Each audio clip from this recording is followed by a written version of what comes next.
what is it that you love about the Breech Release workshop? Why should somebody take it? I think that breach is just an excuse for the workshop. I just have to say that, I right? love that. Yeah. Like because it's where I learned the material we're teaching, right? But it's like this excuse to understand more about being curious with our hands, with palpation, with fetal positioning, with validating the baby, with validating the body.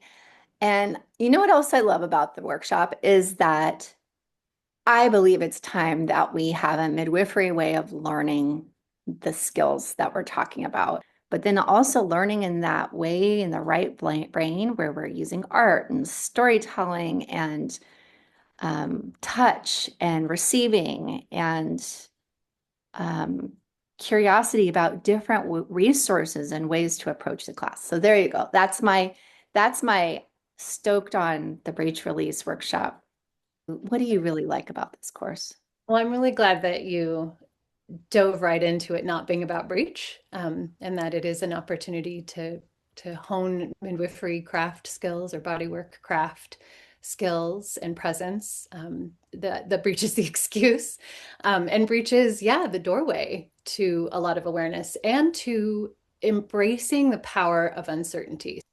We can't get away from that powerlessness and that uncertainty. So we have to learn how to be present with it and see it as an opportunity when they realize that it truly is just about presence and connection. The main skill they're going to be cultivating is that of being a mirror for our clients' self-awareness, being a mirror or a conduit for them to find their own way through it, for them to tap into their inner knowing. One of the things about the breech release is not just how we employ body work as a solution for different things in pregnancy, it's also how it ripples out to birth Mm. and postpartum too.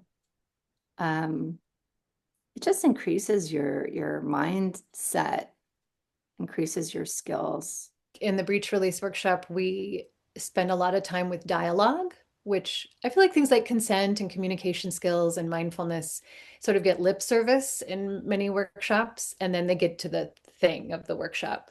Like, okay, let's have consent, and then they just get to it. But I feel like with the breach release, we've got foundation, which are the four pathways. And as you already mentioned, it's like the nervous system is always the foundational pathway, whether we realize it or not, right? And that caretaking of not just consent, but of really validating people where they're coming from because it is their body and their paradigm and not ours, right? And then we have the next layer, right? Which is really working with the body and validating and doing the same thing we did with our words, with consent and gaining that ability to have trust and not just the person who's come to see us, but of the baby. And then we have the next pathway, which is the positions we use while we do the body work. Finally, the last layer, which is gravity and movement while we're doing body work and while we're validating the body. I wonder if we could add a fifth pathway of community. I guess all those, as you're walking on those pathways and they merge, the map that we drew in the book goes to new possibilities. And I feel like growing connections with other practitioners and our community is a key part of this work too. I've learned so much from the participants Yeah. that have been in our workshops and in the live calls that we're doing every other month Yeah, after. and even the people who've come to see us, right? We've learned that's how you learn. Because Yeah. there wasn't a path made out for this work, right? I mean, maybe somebody had it out there, but I didn't know about it. Yeah, good to be on this journey with you.